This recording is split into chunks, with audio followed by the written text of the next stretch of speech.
Welcome to our channel step by step. நம்ம இன்னைக்கு 10th standard maths பார்த்துட்ருக்கோம். அதில் கண்டினியூஷனாக first unit relations and functions பார்த்துட்ருக்கோம். தமிழ் மீடியத்துக்கு முதல் யூனிட் உறவுகளும் சார்புகளும் பார்த்துட்ருக்கோம். நம்ம பழைய வீடியோஸோட லிங்க் வேணுன்னா மேலே கார்டில் இருக்கா செக் பண்ணிக்கோங்க. அதுக்கு மாதிரி டிஸ்கிரிப்ஷன் பாக்ஸில் லிங்க்ஸ் கொடுத்துருக்கேன். என் ஸ்க்ரீனில் லிங்க்ஸ் இருக்குது, அதை செக் பண்ணிக்கோங்க. இப்போ வாங்க நம்ம சம்குள்ளே போகலாம். இன்றைக்கி எக்ஸசைஸ் 1.1ல் 5th சம் பார்க்க போகிறோம். தமிழ் மீடியத்துக்கு பயிற்சி 1.1ல் 5வது கணக்கு பார்க்க போகிறோம். ஃபஸ்ட்டு நம்ம இப்போ கொஸ்டின் படிச்சுக்கலாம். given a equal to 1, 2, 3, b equal to 2, 3, 5 and c equal to 3, 4 and d equal to 1, 3, 5. Check if a intersection c cross b intersection d equal to a cross b intersection c cross d is true. இப்போ தமிழில் question படிச்சுக்கலாம். a equal to 1, 2, 3, b equal to 2, 3, 5, c equal to 3, 4 மற்றும் d equal to 1, 3, 5 எனில் a வெட்டு c cross b வெட்டு d equal to a cross b வெட்டு c cross d என்பது உண்மையா என சோதிக்கவும். இப்போ இந்த கொஸ்டினில் என்ன சொல்லியிருக்காங்கன்னா, ஒரு ப்ரூவிங் சம்மர் தான் கொடுத்துருக்காங்க. அதாவது அவங்க கொடுத்துருக்க ஸ்டேட்மெண்ட் வந்து கரெக்டாக அப்படின்றத நம்ம வந்து ப்ரூவ் பண்ணணும். என்ன சொல்லியிருக்காங்கன்னா, a வெட்டு c கிராஸ் b வெட்டு d equal to a cross b வெட்டு c கிராஸ் d அப்படின்னு சொல்லியிருக்காங்க. அப்போ நம்ம ஃபஸ்ட்டு என்ன பண்ணணும்னா, ஒரு ப்ராக்கெட்டில் இருக்கிறதையும் சால்வ் பண்ணி தான் நம்ம இப்போ கண்டுபிடிக்கணும். ஃபஸ்ட்டு நம்ம கொடுத்துருக்கிறத எழுதிக்கலாம். ஃபஸ்ட்டு நம்ம என்ன கண்டுபிடிக்க போகிறோம்னா, a இன்டர்செக்ஷன் c தான் கண்டுபிடிக்க போகிறோம். a intersection c cross b intersection d இப்படி வந்து கொடுத்துருக்காங்க. இதுதான் வந்து எல்ஹெச்எஸ் சைடு.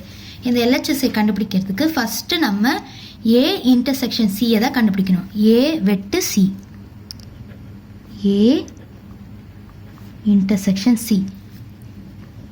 அதுக்கு ஃபஸ்ட்டு நம்ம a என்ன எழுதிக்கணும், a ஈக்குவல் டு 1, 2, 3 வெட்டு இன்டர்செக்ஷன் c ஈக்குவல் டு 3, 4. ஓகேங்களா? இப்போது எழுதிக்கணும். இன்டர்செக்ஷன் என்னது, இது ரெண்டுத்துக்குமே பொதுவாக உள்ளதை மட்டும்தான் எழுதணும். ஓகேவா? சேமாக இருக்கிறத மட்டும்தான் எழுதணும். இதில் ஏல வந்து 1 இருக்குது, சியில் 1 இருக்கா? இல்லை. ஏல வந்து 2 இருக்குது, சியில் வந்து 2 இல்லை. ஏல வந்து 3 இருக்குது, அப்போது 3 எழுதிக்கணும். 3 பிஏ வந்து அதோட முடிஞ்சிருச்சு. சியில் வந்து 4 இருக்குது, ஆனால் ஏல வந்து 4 இல்லை. அப்போது நம்மளுக்கு வந்து இன்டர்செக்ஷனாக வந்திருக்க நம்பர் என்னது, 3. அப்போது ஏ இன்டர்செக்ஷன் சி ஈக்குவல் டு 3 மட்டும்தான் நம்மளுக்கு கிடச்சிருக்கு ஆன்சர். ஓகேங்களா?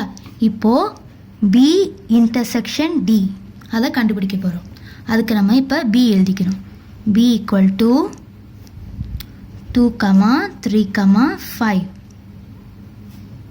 இன்டர்செக்ஷன் வெட்டு டி ஈக்குவல் டு 1, 3, 5. ஓகேங்களா? இப்போ இது ரெண்டுத்துக்குமே பொதுவாக உள்ளதை மட்டும் நம்ம எடுத்து எழுதணும். இப்போ பியில் வந்து 2 இருக்குது, டியில் 2 இருக்கா? இல்லை. பியில் வந்து 3 இருக்குது, டிலையும் 3 இருக்குது. அப்போ என்ன எழுதிக்கணும், 3. அதுக்கப்புறமா இங்கே வந்து 5 இருக்குது, இங்கே 5 இருக்குது, 5. இங்கே டியில் வந்து 1 இருக்குது, ஆனால் பியில் வந்து 1 இல்லாதனால எழுதக்கூடாது. அப்போ நம்ம கண்டுபிடிச்சிருக்க பி இன்டர்செக்ஷன் டி வந்து 3, 5. ஓகேங்களா? அதாவது ஏ இன்டர்செக்ஷன் சி வந்து 3, பி இன்டர்செக்ஷன் டி வந்து 3, 5. இப்போ இது ரெண்டுத்துக்கே வந்து நம்ம கார்ட்டீசியன் ப்ராடக்ட் போடணும், கார்ட்டீசியன் பெருக்கல் போடணும். A intersection C cross B intersection D. இப்போ இதை நம்ம போடணும். ஏ இன்டர்செக்ஷன் சி நம்ம என்னன்னு கண்டுபிடிச்சோம், 3 கண்டுபிடிச்சிருக்கோம். கிராஸ் பி இன்டர்செக்ஷன் டி வந்து 3,5ன்னு கண்டுபிடிச்சோம். ஓகேங்களா, இந்த மாதிரி எழுதிட்டு இப்போ வந்து நம்ம கார்ட்டீசியன் ப்ராடக்ட் போடணும். ஃபஸ்ட்டில் உள்ளது தான் வந்து ஃபஸ்ட்டு வரணும். அப்போ 3 தான் ஃபஸ்ட்டு, இந்த இது தான் வந்து 3 தான் ஃபஸ்ட்டு வரணும். அப்போ நம்மளுக்கு வர்ற ஆன்சர் என்னென்னா 3,3. இப்போ இது வச்சு போடணும், இந்த 3க்கும் இந்த 5க்கும் 3,5. ஓகேங்களா, இதோட அவ்வளோதான். அப்போ நம்ம கண்டுபிடிச்சிருக்க ஆன்சர் என்னது 3,3 3,5. இதுதான் வந்து A intersection C cross B intersection D. ஓகேங்களா, இது வந்து நம்ம ஈக்குவேஷன் 1ன்னு வச்சுக்கலாம். இப்போ இது வந்து LHS சைடு நம்ம இவ்வளோ நேரம் போட்டது. இப்போ வந்து நம்ம RHS போடணும். RHS நம்மளுக்கு என்ன கொடுத்துருக்காங்க, A cross B intersection C cross D கொடுத்துருக்காங்க. இப்போ நம்ம ஃபஸ்ட்டு A கிராஸ் B கண்டுபிடிச்சிட்டு C கிராஸ் D கண்டுபிடிச்சிட்டு அது ரெண்டுத்துக்குமே வந்து இன்டர்செக்ஷன் கண்டுபிடிக்கணும். ஓகேங்களா, இப்போது RHS வந்து என்னது A cross B intersection C cross D. ஓகேங்களா, இப்போ நம்ம A கிராஸ் B கண்டுபிடிக்கணும். A என்னது, A equal to 1, 2, 3 cross B equal to 2, 3, 5. ஓகேங்களா, இப்போ இது ரெண்டுத்துக்குமே வந்து நம்ம கார்ட்டீசியன் ப்ராடக்ட் போடணும், கார்ட்டீசியன் பெருக்கல். ஃபஸ்ட்டில் A இருக்கனால ஏவோடது தான் முதல்ல வரணும், பியோடது வந்து ரெண்டாவதாக வரணும். Equal to A cross B equal to 1, 2, 1, 3, 1, 5. ஓகேங்களா, 1 வச்சு இந்த மூணுத்துக்கும் நம்ம ஃபஸ்ட்டு எழுதிடணும். அதுக்கு அடுத்தது 2க்கு எழுதணும். 2, 2, 2, 3, 2, 5. ஓகேங்களா, இப்போ அடுத்தது 3க்கு போடணும். 3, 2, 3, 3, 3, 5. ஓகேங்களா, இதுதான் நம்ம இப்போ கண்டுபிடிச்சிருக்க A கிராஸ் B. இப்போ அதுக்கு அடுத்ததாக நம்ம வந்து C கிராஸ் D கண்டுபிடிக்கணும். C கிராஸ் D கண்டுபிடிக்கிறதுக்கு நம்ம என்ன பண்ணணும், C எழுதிக்கணும். C equal to 3, 4 cross D equal to 1, 3, 5. ஓகேங்களா, இப்போ இது ரெண்டுத்துக்கும் நம்ம கார்ட்டீசியன் ப்ராடக்ட் போடணும். C cross D equal to 3, 1, 3, 3, 3, 5. இப்போ 4 வச்சு போடணும்.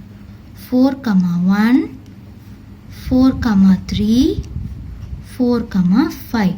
ஓகேங்களா, இதுதான் நம்ம கண்டுபிடிச்சிருக்க C cross D. இப்போ அடுத்து நம்ம என்ன பண்ணணும், A cross B intersection C cross D. ஓகேங்களா, அப்போ நம்ம என்ன பண்ணணும்னா A கிராஸ் B என்ன கண்டுபிடிச்சிருக்கோமோ அதை எழுதிட்டு இன்டர்செக்ஷன் வெட்டு C கிராஸ் D போடணும். ஓகேங்களா, அப்போ நம்ம A கிராஸ் B என்ன கண்டுபிடிச்சிருக்கோம், இந்த இதுதான் எழுதணும். ஓகேங்களா, 1, 2, 1, 3, 1, 5. அதுலேருந்து இந்த இது ஃபுல்லாக எழுதணும். 2, 2, 2, 3, 2, 5, 3, 2, 3, 3, 3, 5 எழுதிக்கலாமா. 1, 2, 1, 3, 1, 5, 2, 2, 2, 3, 2, 5. அடுத்தது 3, 2, 3, 3, 3, 5. இதுதான் வந்து A கிராஸ் B வெட்டு இன்டர்செக்ஷன் C கிராஸ் Dல. C கிராஸ் D நம்ம என்ன கண்டுபிடிச்சிருக்கோம், இதுதான் 3, 1, 3, 3, 3, 5, 3 அதோட 4, 1, 4, 3, 4, 5. ஓகேங்களா, இதோட C கிராஸ் Dயும் முடிஞ்சிருச்சு. இப்போ இதில் காமனாக இருக்க ரெண்டுத்துக்குமே பொதுவாக எந்தெந்த நம்பர்ஸ் இருக்கோ அது மட்டும் தான் இன்டர்செக்ஷன். இப்போ இங்கே பாருங்கள், இதில் 1, 2 இருக்குது. இல்லை 1,2 இருக்கா? இல்லை. இல்லை 1,3 இருக்குது, இதில் 1,3 இல்லை.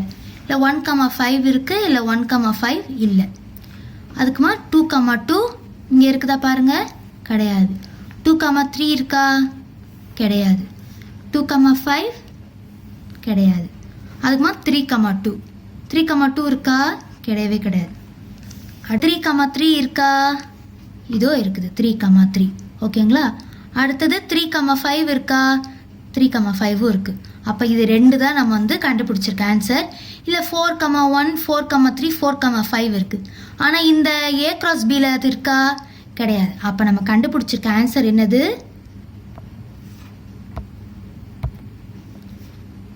Equal to 3,3, 3,5. ஓகேங்களா? இதுதான் நம்ம கண்டுபிடிச்சிருக்க A cross B intersection C cross D. ஓகேங்களா? அப்போது இதுதான் வந்து ஈக்குவேஷன் 2. இது எதோட answer? A cross B intersection C cross D. ஓகேங்களா? இப்போ நம்ம ஃபஸ்ட் ஈக்குவேஷனில் என்ன ஆன்சர் வந்திருக்குன்னு பார்க்கலாம். ஃபஸ்ட் ஈக்குவேஷனில் நம்மளுக்கு என்ன ஆன்சர் வந்திருக்கு? 3,3, 3,5 தான் வந்திருக்கு. செகண்ட் ஈக்குவேஷனில் நம்மளுக்கு என்ன வந்திருந்தது? அதே 3,3, 3,5 தான் வந்திருக்கு. அப்போது நம்ம கண்டுபிடிச்சிருக்க ஆன்சர் வந்து கரெக்டு. அவங்க கொடுத்துருக்க ஸ்டேட்மெண்ட்டும் கரெக்ட். ஓகேங்களா? அப்போ நம்ம என்ன எழுதணும்? Equation 1 equal to equation 2. LHS equal to RHS.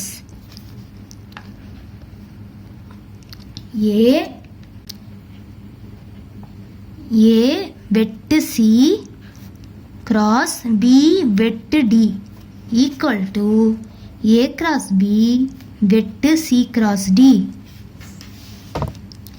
என்பது உண்மை. ஓகேங்களா? இங்கிலீஷில் என்ன எழுதிக்கணும்? A intersection C cross B intersection D equal to A cross B intersection C cross D is true. ஓகேங்களா? இதோட இந்த சம் ஓவர். இப்போத நம்ம ரீகால் பண்ணிக்கலாமா? ஃபஸ்ட்டு நம்மளுக்கு என்ன கொடுத்துருக்காங்க? இந்த கொஸ்டினில் வந்து ABCDன்னு 4 செட் கொடுத்துருக்காங்க. 4 செட் கொடுத்துட்டு அவங்க ஒரு ஸ்டேட்மெண்ட் கொடுத்துருக்காங்க. என்ன கொடுத்துருக்காங்கன்னா A intersection C cross B intersection D equal to A cross B intersection C cross D is true அப்படின்னு கேட்டிருக்காங்க. நம்மளை செக் பண்ண சொல்லியிருக்காங்க. நம்ம அதுக்கு ஃபஸ்ட்டு என்ன பண்ணணும்? LHS வந்து ஒரு சைடு கண்டுபிடிக்கணும். அதுக்கப்புறம் RHS சைடு கண்டுபிடிச்சிட்டு அது ரெண்டுமே சேமான்னு பார்க்கணும். ஃபஸ்ட்டு நம்மளுக்கு LHS சைடு என்ன இருக்குது? A வெட்டு C cross B வெட்டு D அப்படின்றது தான் நம்மளுக்கு LHS சைடு, அதாவது இடது கை பக்கம். அதுக்கு வந்து நம்ம ஃபஸ்ட்டு A வெட்டு Cயை கண்டுபிடிக்கணும். A வெட்டு Cக்கு வந்து ஃபஸ்ட்டு ஏவும் Cயை எழுதிக்கிட்டு இது ரெண்டுத்துக்குமே பொதுவாக உள்ள நம்பர்ஸை மட்டும் நம்ம எடுத்து எழுதணும்னா நம்மளுக்கு கிடச்சிருக்க ஆன்சர் வந்து 3 தான் வந்திருக்கு. ஓகேங்களா? நம்மளுக்கு வந்து 3ன்ற ஆன்சர் வந்திருக்கு. B வெட்டு Dக்கு வந்து நம்மளுக்கு என்ன ஆன்சர் வந்திருக்குன்னா 3,5ன்னு வந்திருக்கு. ஓகேங்களா? இப்போ அதுக்கு அடுத்ததான் நம்ம என்ன பண்ணணும்னா இது ரெண்டுத்தையுமே வந்து கார்ட்டீசியன் ப்ராடக்ட் போடணும். இது ரெண்டுத்துக்குமே இப்போ நம்ம கார்ட்டீசியன் ப்ராடக்ட் போட்டோன்னா நம்மளுக்கு என்ன ஆன்சர் வரும்? 3,3, 3,5ன்னு வரும். இதுதான் வந்து ஃபஸ்ட்டு ஈக்குவேஷன் நம்ம எடுத்துக்கணும். இப்போ அடுத்தது RHS போடணும். RHS நம்மளுக்கு என்ன கொடுத்துருக்காங்க? A cross B intersection C cross D, அதாவது A cross B வெட்டு C cross Dன்னு கொடுத்துருக்காங்க. அதுக்கு நம்ம ஃபஸ்ட்டு என்ன பண்ணணும்? A cross Bயை கண்டுபிடிக்கணும். A cross B நம்ம கண்டுபிடிச்சோன்னா நம்மளுக்கு என்ன ஆன்சர் வருது? 1,2, 1,3, 1,5, 2,2, 2,3, 2,5, 3,2, 3,3, 3,5 வருது. ஓகேங்களா? அதுக்குமா C cross D கண்டுபிடிச்சோன்னா நம்மளுக்கு அதுக்கு என்ன ஆன்சர் வருதுன்னா 3,1, 3,3, 3,5, 4,1, 4,3, 4,5ன்னு வருது. ஓகேங்களா? இதுதான் நம்ம கண்டுபிடிச்சிருக்க C cross D. இப்போ இது ரெண்டுத்தையுமே வச்சு நம்ம அதுக்குள்ள இன்டர்செக்ஷனை கண்டுபிடிக்கணும். அதாவது A cross B intersection C cross D அதை கண்டுபிடிச்சோன்னா நம்மளுக்கு என்ன ஆன்சர் வருதுன்னா அதே 3,3, 3,5 தான் வருது. அப்போ செகண்ட் ஈக்குவேஷனும் ஃபர்ஸ்ட் ஈக்குவேஷனும் சேமாக இருக்குது. அப்போ equation 1 equal to equation 2, LHS equal to RHS. A வெட்டு சி கிராஸ் பி வெட்டு D equal to A cross B வெட்டு சி கிராஸ் டி என்பது உண்மை. A intersection C cross B intersection D equal to A cross B intersection C cross D is true. இதோட இந்த some வந்து முடிஞ்சிச்சு, over. இந்த video உங்களுக்கு பிடிச்சிருந்தா மறக்காம நம்ம சேனலை சப்ஸ்கிரைப் பண்ணிவிட்டு பக்கத்தில் இருக்க பெல் ஐக்கானை ப்ரெஸ் பண்ணுங்கள், லைக் பண்ணுங்கள், ஷேர் பண்ணுங்கள். வேறு ஏதாவது சம்ஸ் உங்களுக்கு டவுட் இருந்தால் கமெண்ட்ஸில் சொல்லுங்கள். தேங்க்யூ.